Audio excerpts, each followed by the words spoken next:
what is the food fight in Animal House? Yeah. What food fight? It's one shot.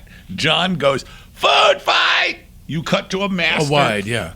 Everything goes up in the air, cut. People tell me all the time, I love the food fight. Like it's a sequence. It's not even a second. Yeah, it's like three-quarters of a second. It's like the Three Stooges throwing one pie. Right, right. I've read it referred to in books and shit, the famous food fight. There is no fucking food fight.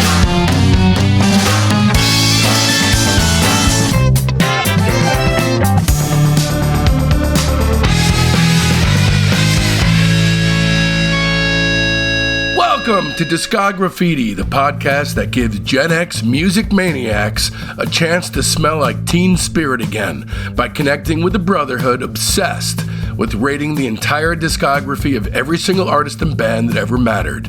I'm your host, Dave Gebrow, and with 3 new episodes each week, you're going to gain a comprehensive knowledge of an act's history and output in the time it takes to listen to one album. And in this episode, we'll be turning our spray cans on John Landis in part 2 of our 6-volume series called the John Landis Tapes, in which the director of such classics as Animal House, Coming to America, The Blues Brothers, Michael Jackson's Thriller video, and much, much more, gives up the goods about his films and shares priceless behind-the-scenes anecdotes. And we're here with today's co-host, Joe Kennedy, as well as the man himself, my friend John Landis. In the next hour, we'll learn about the time John spent on location with Spielberg for the Jaws shoot, during which he rewrote Close Encounters, how he met the Zucker Brothers and launched Kentucky Fried Movie, and how Animal House transformed into a college raunchfest from its genesis as a dark comedy about Charlie Manson's high school days. Okay, first things first, you need to know just how seriously I take this craziness. Discograffiti is heavily researched, and the music is always reassessed with fresh ears. We don't just cover albums. We do a searingly honest deep dive analysis of all EPs, singles, comp tracks, relevant solo work, and sometimes bootlegs and live stuff. Every release is slapped with an objectively accurate star rating between 0 and 5, which allows us all, the real reason we do this, the Tootsie Pop reward at the center of the rock and roll lolly, to come face to face with the true shape of an artist's overall arc.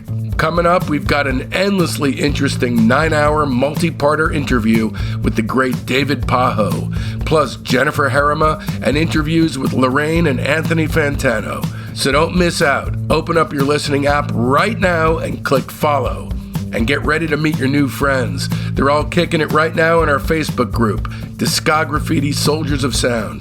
That's the best way to find out what's coming up on the show, but there's a hell of a lot more. You get recaps of the day in music history, great artist and track recommendations, polls that put you in the driver's seat on guest and show topic decisions, access to a thriving creative hub if you're looking for your next collaborator, and much more. So make sure you don't miss out. You can find the link to the Discograffiti Soldiers of Sound Facebook page right there in the show notes. And away we go then, with John Landis, as we veer into the portion of his career that's internationally renowned and feted, and learn all the secrets from those heady days. So now it's you enter into this period after Schlock, where you're kind of have some like really interesting gigs. You have not necessarily cashed in on your success or taken it to a next level. I haven't had any success. Right. So, but yet you're on these fucking huge projects. You were on the Jaws shoot. I didn't work on Jaws. What happened You were on the Vineyard. That was your first trip to the Vineyard, right? Yeah, what happened was Michael and Julia Phillips, who were producing what became Close Encounters of Project the Blue Third Kind. Book, right? Project Blue Book was a script by Paul Schrader, and they wanted me to rewrite it. But obviously, I would have to meet the director, Steven Spielberg, so I went with Michael, and we went to Martha's Vineyard. When we arrived on the island the day after all the top brass, Lou Wasserman, Sid Sheinberg, all the top brass of Universal had shown up to say, you stop shooting in a month. This is the date you stop shooting. That was like a $2 million movie that ended up costing $8, I don't know. But at the time, it was huge. And the problems on the shoot were famous. So What was your part? Well, so what happened was I had no part. What happened was I arrived, and they put me. There was a house they rented, or leased, and in the house lived Steve Spielberg, Ricky Dreyfuss, Carl Gottlieb, and Rick Fields, Verna's son, and me. And I was supposed to be there 2 days, but Steven had his hands full, and he had no time to sit with me, and talk about his next movie. He was trying desperately to finish. Oh, so you were on Jaws to talk about Close Talk about Encounters. Project Blue Book. Got Yeah, it. I had nothing to do with Jaws, Okay. but I was there for, I don't know, over a week. And so what it meant was, the only thing I did on the movie, if you want to say I did, I was so bored. I said, "Can I help?" I helped this guy. We built a breakaway pier. I remember that scene. It's a great scene. It pulls Yeah, out. yeah. Well, I didn't. Okay, I was a laborer. I was just hanging out. So You were continuing your European work. No, not really. I wasn't paid. I was just there to, hang out, and I helped him. It was his. It was an effects guy. I just hammer that. Okay. Just to do something. But I finally got to talk to Steve, and did you guys hit it off right away? Or? yeah, we hit it off, but they didn't hire me. Right. And it was interesting because I was 75, I think, I don't know.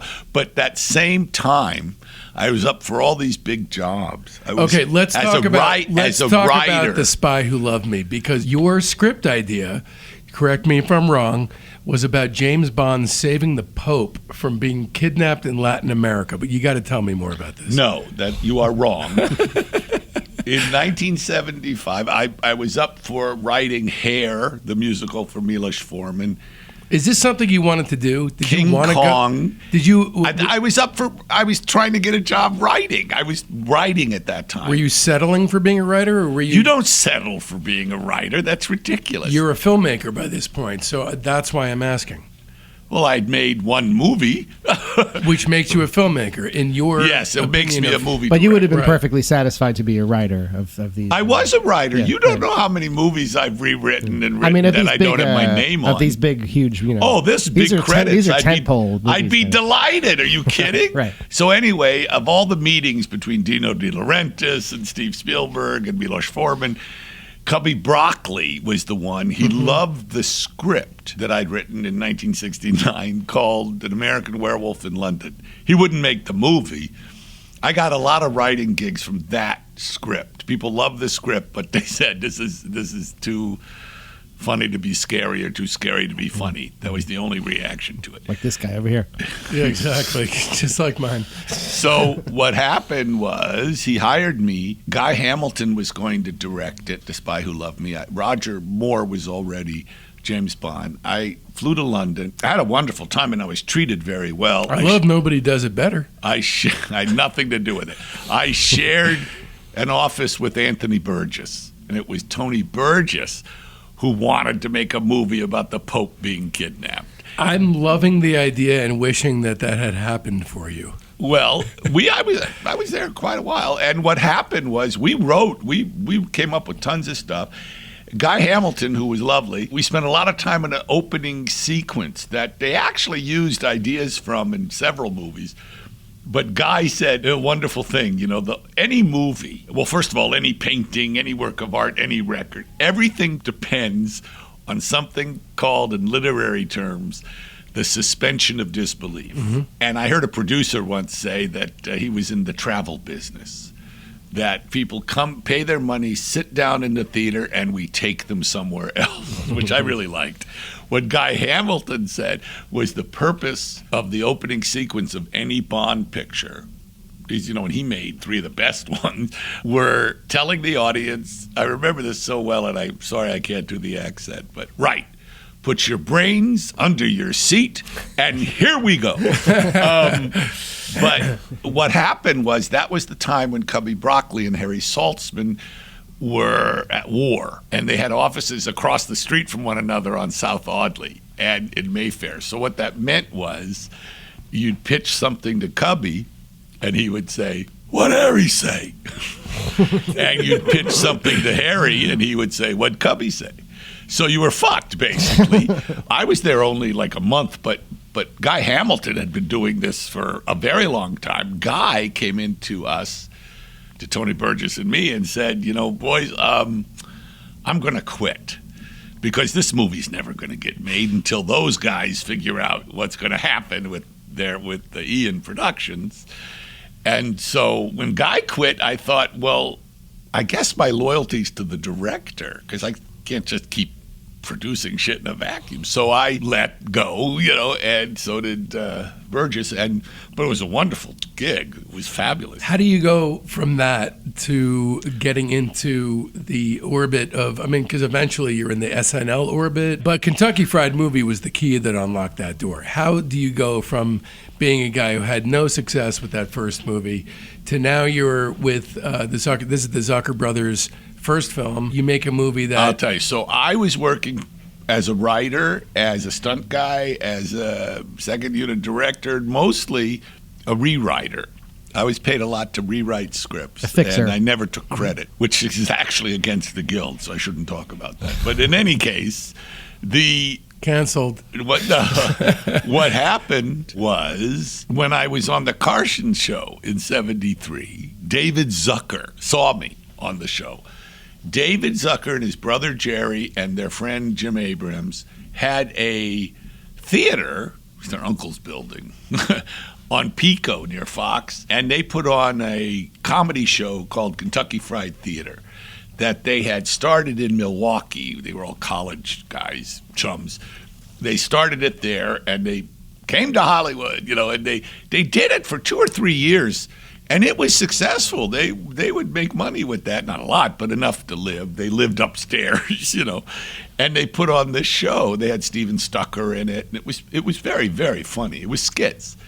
And they would play basketball every Saturday, and a guy who they called Wheelo, whose name was Bob Weiss, Robert K. Weiss, he would play with them. But Robert K. Weiss was the supervisor, or I don't know what his title was, but he ran a company called Video Systems. Video Systems shot training films and promotional films. It was one of the earliest video production companies. And I worked for them first as a stunt guy because a stuntman I knew said, come in, I got some gags you can do and make some money. So I went in on that, and I met Bob, and we hit it off. Eventually, I ended up directing, one was a trucking safety thing, and because it's me and Bob, they became pretty nuts. It was like the correct way to dismount from a moving something, and the guy would do it right. And then the incorrect way, and we'd go, it became total slapstick, And I actually directed 26 half-hour training cassettes for industrials, like Parker Center for the Holy LAPD, Wow. which taught me a healthy fear of the LAPD. The stories, my favorite one was we would always have the expert from the police department. This is now illegal, but then was part of every cop, called a leather billy or sap. And a sap is a very tight steel coiled spring that's very elegantly wrapped in leather. It's kind of like laced in leather with a handle. I actually have one. Really, a sap? I do. Well, they really couldn't do serious damage. Yeah, you can really hurt someone with that. And the cops told me that they never used them because to be effective, you had to be close up. They want big, long batons. They don't want to get close to anybody, So I had to make a 26-minute video of how to use this thing. So I said, well, how do you use this thing? And they all looked at each other. We don't know. So I never forgot. I said, well, who's in charge? And they had this sergeant. And I said, all uniformed cops. And I said, can you call someone? So he calls the guy at Parker Center and explains the situation that we need an expert. And he listens, and then he hangs up, and he turns to me, and he goes, well, I'm the expert. I wish I had it. It was so funny.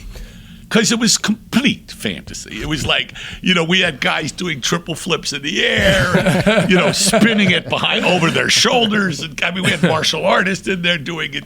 It was nuts. And it seems like the kind of device where you would end up hitting yourself. In movies you see people conked on the head and they get knocked out. And then they get up going, ow. Excuse me, you do brain damage when you use. You can put someone. You can kill someone. Concussions are bad for you. Thank God you taught people about that. That's so that it didn't happen. Oh boy, we were like, it was like the Three Stooges. Go to the cops. Anyway, one day they're playing basketball, and David says, "I saw this kid on Carson. He's our age, and he made a movie, and we should make a movie." And Bob says, "That kid's John Landis." "Yeah, that's right. How do you know him?" He goes, "I hire him all the time." So Bob has me come to lunch at Hamburger Hamlet's, no longer there. And we talk, and they say they want to make a movie. And I said, "Okay, well, do you have a script?" And they literally said, "What's that?" And I said, the movie is like that's you write what down the things that you're going to say. They did eventually write it, though, right? It wasn't you didn't write it, or well, I wrote it with them, Oh, you did. and also another guy named Pat Proft. I mean, they gave themselves credit. They didn't Pat give, Proft, is he Police Academy? Yes. He went on to do that. Yes, Yeah, unfortunately. Pat Proft was part of the Kentucky Fried Theater for a while. They kind of screwed him too. But anyway, what happened? It was very funny. I said, "Well, have you ever seen a screenplay?" "No." I said, "Well, it's a form. I'll get you one." And in my car, I always had a trunk full of scripts. And one I gave them, Jim just reminded me recently, I gave them an American Werewolf in London. Nice. And Thank God you didn't give him Aykroyd's Blues Brothers script. It didn't exist. I mean, the phone book thing. Still didn't exist. Yeah. So they read it, and they got back to me, and we talked for a while. And at first, they wanted to make a movie that they called Kentucky Fried Airplane. And they gave me the first draft. And I said, "Wait, is this 0 Hour?" And they said, "Yeah." Have you ever seen 0 Hour? Yeah, 0 Hour is pretty much just it's Airplane. Pretty much. 85% of the dialogue in Airplane is from 0 Hour. In fact, one of the reasons Airplane is so successful is because, very much like Young Frankenstein is so successful because they're just copying another movie. The structure's already there. So they had two movies jammed together. And No, they remade Airplane with jokes. No, I mean Kentucky Fried Airplane. Was that skits on an airplane? And then It was It was what became Airplane, pretty much. Okay. Airplane was a remake of 0 Hour. Some of the dialogue from 0 Hour is kind of ridiculous to begin with, so it reads a as great funny. deal of 0 Hour is very funny unintentionally because it's played very serious. But to me, Airplane, I think it's about 50-50 in terms of success, but it's worth it for me for the moment when Peter Graves says, "You like gladiator movies? You ever seen a grown man naked?" Ever been in a Turkish prison? That was so amazing. I love that gag. So I said, "You can't do this. It's called plagiarism, not parody." I don't know if you know there's a difference between parody and satire. Okay, satire must succeed in what it is satirizing. So a good satire is, for instance, Dr. Strangelove, which is not only a satire about nuclear war, it's also the best nuclear war movie ever made. I mean, it's like real. So parody is what Airplane is. It's what Mad Magazine was. It's making fun of. It's very different because parody's not as hard. Satire, George Bernard Shaw is the one who said satire is what closes on Saturday night. So what happened was they went, "Oh, well, what do we have to do?" I said, "Who produced it?" Well, it was Paramount, and it was Howard Koch made that movie. So they went to Howard Koch Sr. and said, "Mr. Koch," and he said, basically, "Get the fuck out of here." And so then he came back to me a year later and said, "Okay, we want to do something else." And it was Bob Weiss's idea. He said, "Well, why don't we just do your show?" Because their show was a bunch of skits. That's what it was before Saturday Night Live, but it was the same thing. It was a bunch of skits. And the only precedent that had been set prior to this is Ken Shapiro's Groove Tube. Groove Tube had just come out. A little bit more countercultural than what you did. Yours was Groove Tube was entirely television. Ours was anything. Yeah, those two movies are linked together a lot. People think about they it are, as similar. but Groove Tube is television specific. There's some funny things in Groove Tube. I love Groove Tube. Ken Shapiro only did one other movie because apparently he was a big prick. He did Modern Problems with Chevy Chase. You want to hear my Ken Shapiro story? It's actually funny. So Ken was performing with Kentucky Fried Theater, for a while after Groove Tube came out, and they introduced him to me one night. They said, "Have you seen Groove Tube?" I said, "No." Ken says, "Oh, look," he looks at his watch, "it's at the Crest. Come on, get in my car." And I go, "What?" He says, "Get in my car." He drives me to the Crest. He brings me in to the theater, sits me down, and sits next to me. I'll never forget. He just sat next to me, looking at me, watching his movie, and watching like this. It was like the most uncomfortable way to watch a film. But Kentucky Fried what Movie happened is your was first great movie. Well, there's wonderful things in it. It's Catholic high school girls in trouble. And we made the movie for $500,000. It made $40-some million. The reason it was so successful, one of the reasons was the guy who gave us the money was named Salah Hassanin, and his family, he owns United Artists Theaters. So what happened was, first of all, I'm sure it was antitrust. It was illegal because there's a theater chain distributing a movie that they gave us the money for. And what was interesting was when they had all the multiplexes. So whenever a picture wasn't doing well, they'd pull it and put it in Kentucky Fried. Nice. So we played about a year and a half, and Kentucky Fried was released the day we went up to shoot Animal House. People think I got it because Kentucky Fried did so much money. No, it makes it even more amazing that Universal hired me to do Animal House. Were you kind of nervous to do Animal House? I mean, this is like your big break, right? So what's the genesis of our Animal House? Where'd that story come from and all that? Oh, well, okay. That's Chris Miller originally, right? Here's to it. Okay, Doug Kenny is one of the founders of the Lampoon with Henry Beard, and he was brilliant. Nuts, but brilliant and funny. Michael O'Donoghue, Doug Kenny, I've met very few people who had that kind of wit. And it's amazing to me, by the way, if I can just let me interrupt for a sec. You have a lightness about you, a lightness of spirit. These are dark fucking people, drug-taking people. You are not that kind of person. How did you kind of glide through this? I didn't glide through it. Well, I mean, you didn't get trapped in that way of thinking. I was not profoundly depressed, manic depressive. Right. And I was not that interested in drugs. Right. They killed too many friends of mine. In any case, the story of the Lampoon, very quickly, it was founded by Doug Kenny and Henry Beard, who came from the Harvard Lampoon. Mm-hmm. And they went to a bunch of publishers, and a man named Matty Simmons. Mm-hmm. Matty is interesting because he was in publicity and promotion. He was the inventor of the Diners Club, which means he's the inventor of the credit card. He had Gourmet Magazine and all these magazines, and they came to him, and he took the flyer. It's a long story, but he became the publisher. So National Lampoon comes out the magazine. Doug was really the genius there. Henry Beard, too, but Doug was extraordinary. And it goes and goes and goes, and then it comes a time when Matty, desperate to keep Doug, because people are leaving, is he says, "Doug, you're leaving when we're going to make a movie?" And Doug goes, "What do you mean we're going to make a movie?" So that's how he got him to stay. Ivan Reitman was a Canadian hustler, comes from a very wealthy family in Toronto. He had made a movie called Cannibal Girls with Eugene Levy. That's right. That's right. I've seen clips Andrea of that. Martin, and it's got the fear horn. It's awesome. It's so dissimilar to what they wound up doing. It's hysterical. And so he approached Matty years before saying, "I'd like to be involved if you ever do any stage productions or movies. I want to do movies." Well, the Lampoon branched out into radio, the National Lampoon Radio Hour. You know who the cast was? Yeah. Tony Hendra, Christopher Guest, Chevy Chase, John Belushi, Gilda Radner. But I have to say, the funniest thing I've ever heard on a National Lampoon record is definitely Tony Hendra. His imitation of John Lennon during the Primal Scream phase is pure genius. Well, Tony Hendra's wonderful in Spinal Tap. Yeah, he is. In any case, Doug is now going to write a movie. And in my opinion, the most amazing thing the Lampoon ever did was the high school yearbook, which was Doug Kenny's. That's entirely his creation, and it's extraordinary. I mean, I think most Lampoon stuff is not my style, but that is brilliant and a classic.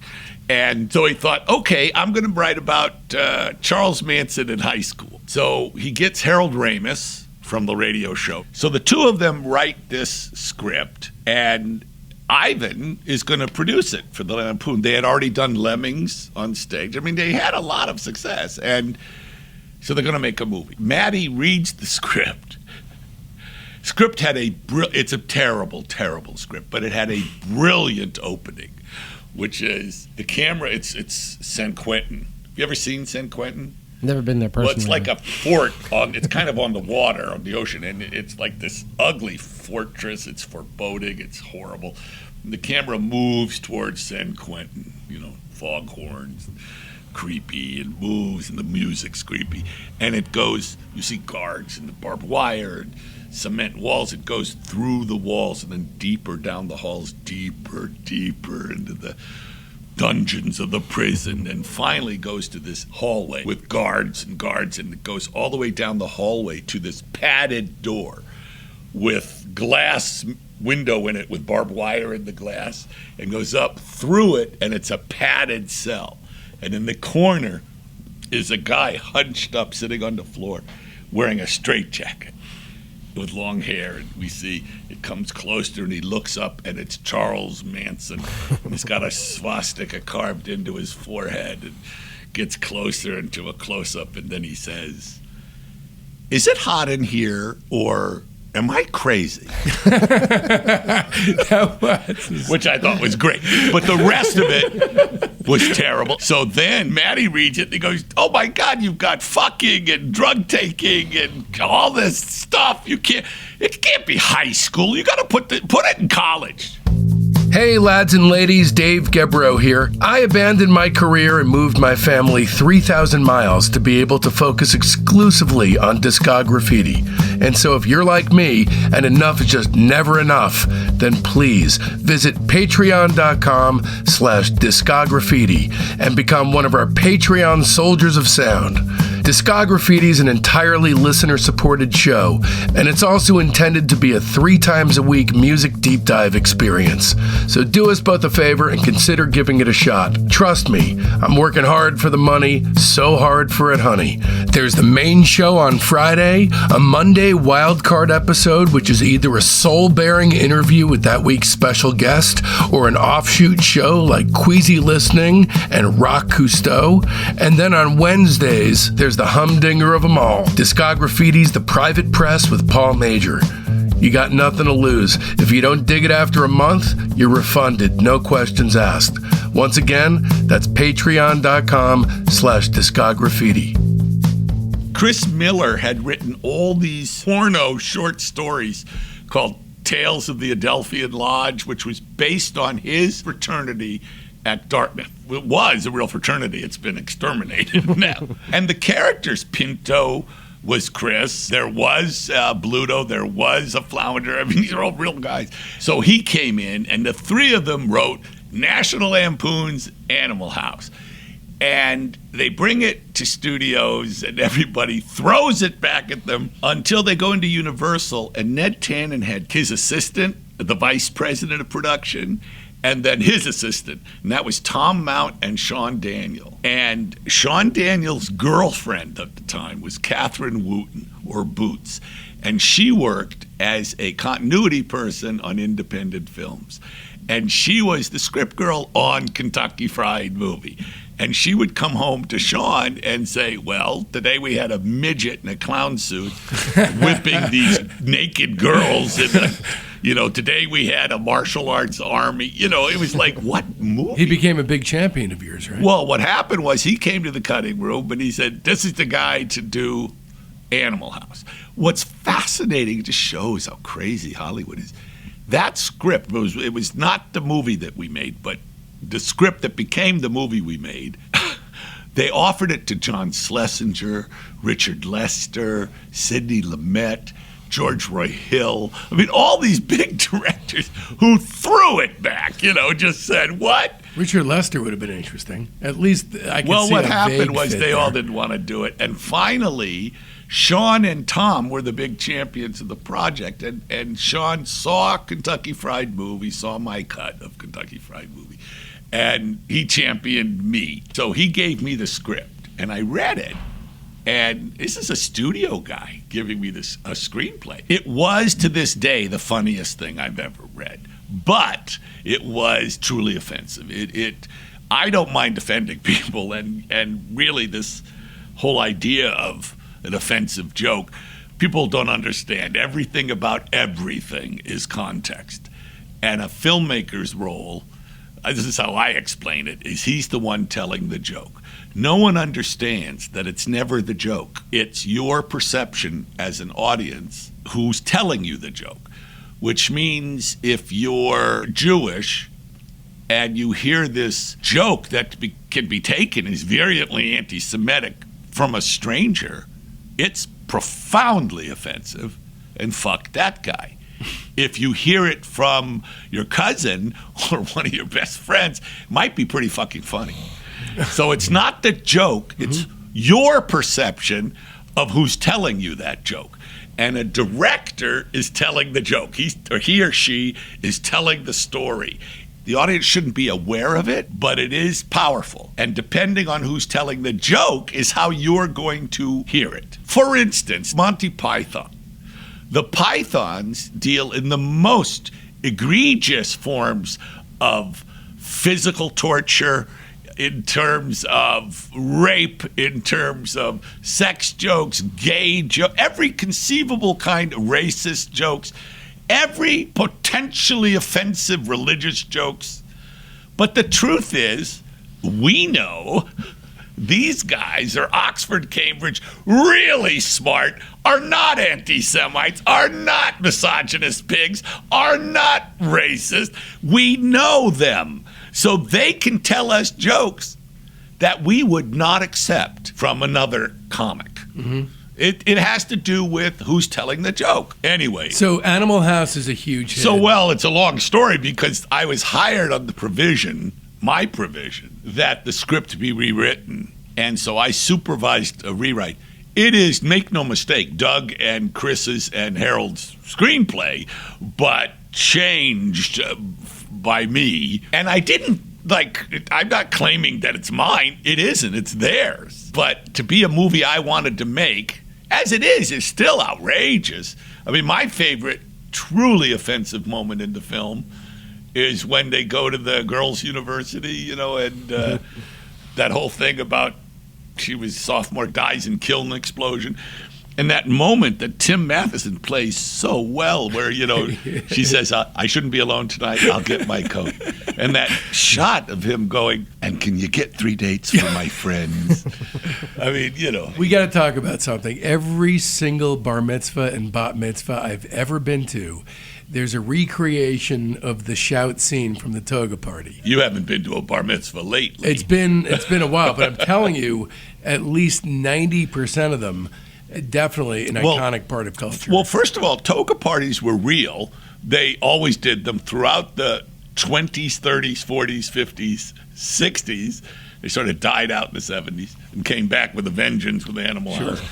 And also Shout, it's the Isley Brothers. And we did our own version of it. What's interesting is Doug and Harold and Chris were in 3 very different schools, Harvard, Dartmouth, and I've forgotten where Harold went. But all in 1962. So the movie's very accurate in terms of period. It never gets the credit for that, but it's a very accurate period picture. And the fact that it was set in the past gave me a lot of license to be truly outrageous because, like, Boone, we're the only white people here. Mm-hmm. That's so real. And the reality is that it's the white people who are foolish in that, not the black guys. That band was not a band, correct? Who were in the movie, but then they became a real-life thing. Well, there's an interesting story about them. The guy who played Otis Day was a very good actor named Dwayne Jesse. Dwayne Jesse was in a lot of movies. He was in Car Wash, and he was in Bingo Long and the Traveling All-Stars. He was in Brubaker, and he's a good actor, and he worked all the time. And I cast him as Otis Day. The recording of that was done in Los Angeles without me, but those were session musicians who recorded it.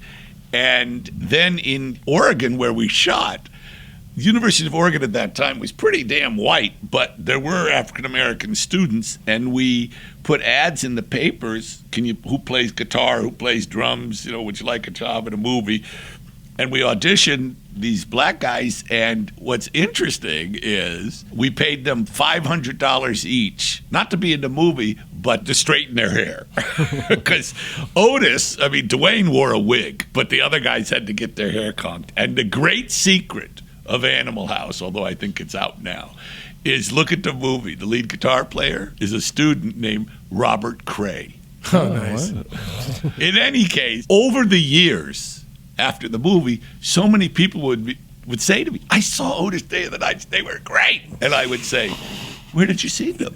And they'd go, at this club or at this corporate event or at the Mardi Gras, wherever they saw them. And I would always say, they don't exist. It's a fiction.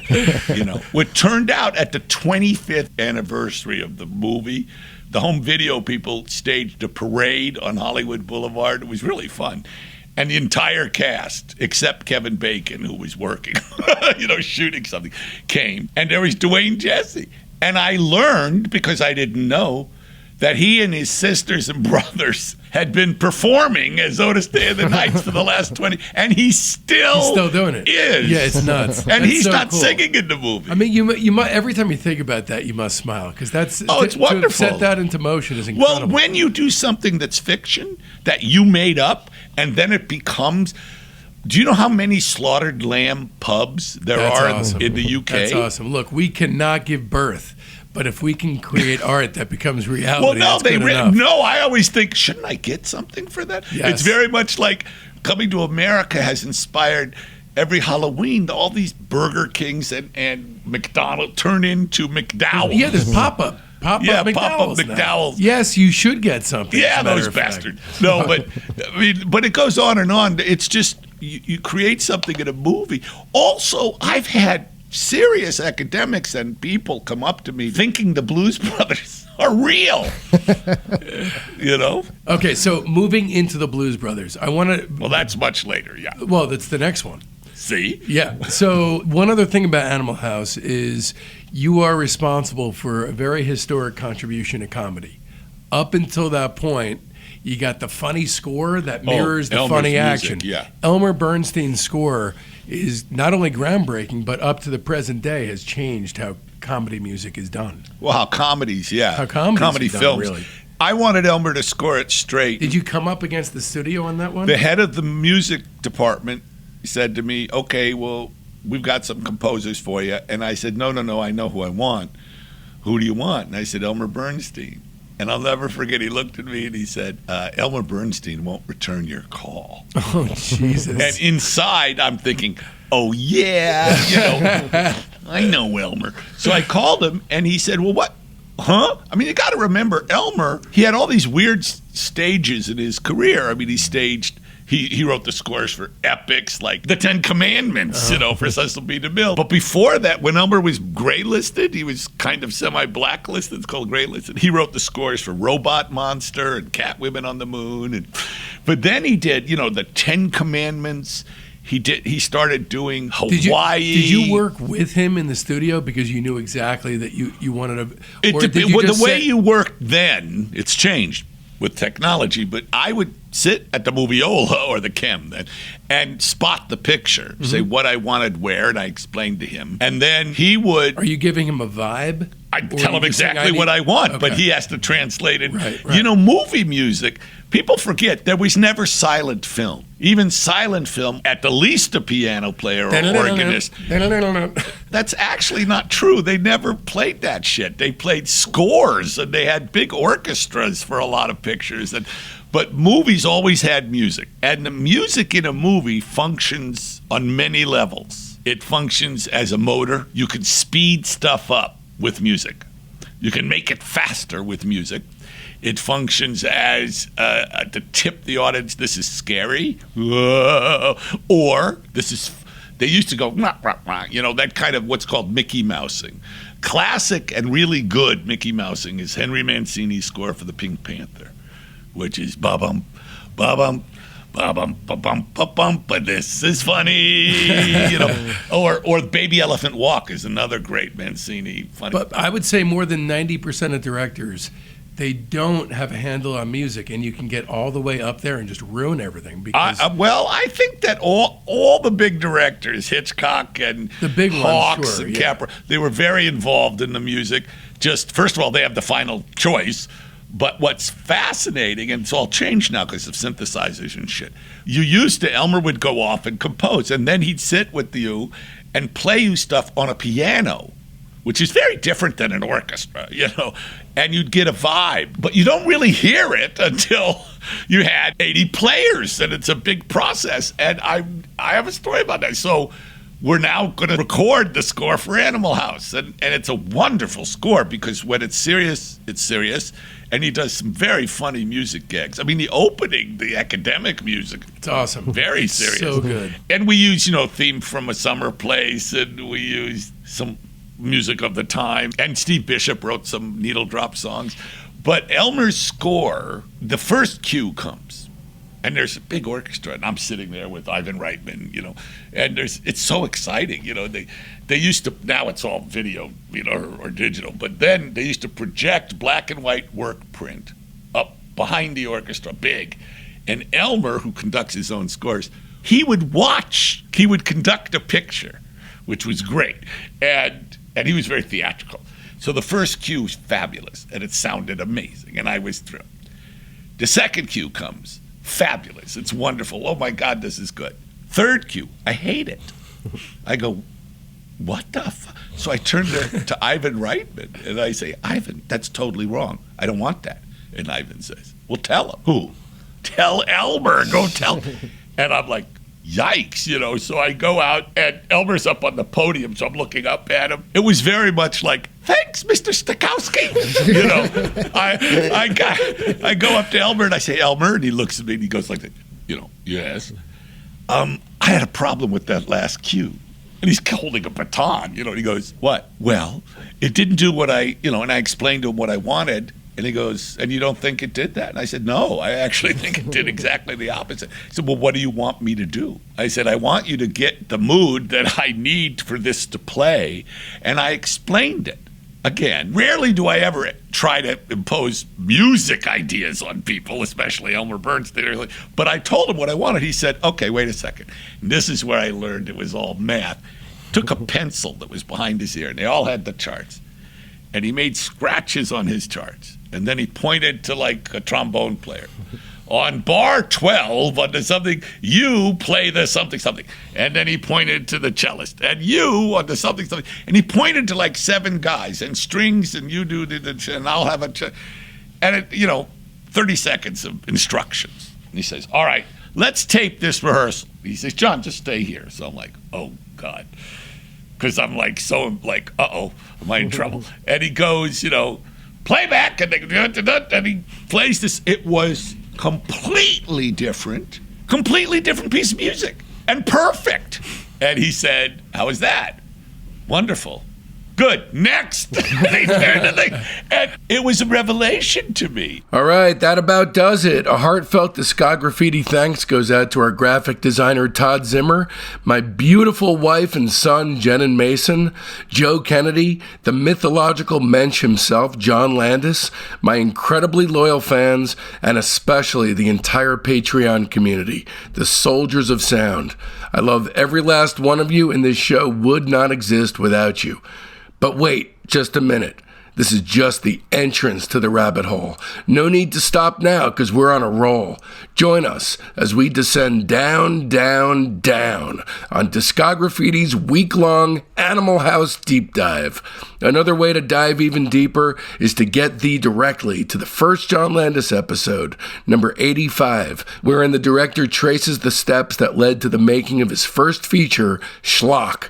And don't forget, there are 4 upcoming episodes of the John Landis tapes. That's a whole lot of movies to go. Of course, if you're subscribing to our Patreon, then you already know to keep your ears peeled throughout the week, because this Monday continues the animal-themed deep dive with our Patreon-only Landis primate-obsessed wildcard episode, The Chimps. in which special guest Joe Kennedy and I perform a discographical dissection of the shockingly great Monkees ripoff band, in which their true identity as a band is revealed. Not to mention Wednesday's incredible Patreon-only episode of Discograffiti's The Private Press with Paul Major, Churchill's, a conversation with Rob Huxley, part 1 of a special 3-part long-form interview with the great man himself, as he talks about the greatest psych LP to ever emerge from Israel's Holy Land, and how Joe Meek unintentionally inspired this amazing band into being. That's patreon.com/discograffiti. This is an entirely listener-supported show, and I offer a full, no-questions-asked, money-back guarantee. So if you dug this episode, you don't have an excuse. Check it out right this second. Thank you so much in advance. In addition, I can't recommend enough that you tune in to our brother podcast, Vintage Annals Archive, especially episode 13 about old-school Philly musician Eddie Davis, in which you'll learn about his experiences recording with Chubby Checker, his relationship with Daryl Hall, and his infamous Tom Jones impersonation. And of course, be sure to mark your calendars, because next Friday, April 28th, we're coming at you with part 1 of a 9-hour interview with the great David Pajo. And so, from now till then, don't let our youth go to waste, lads and ladies. It's Discograffiti!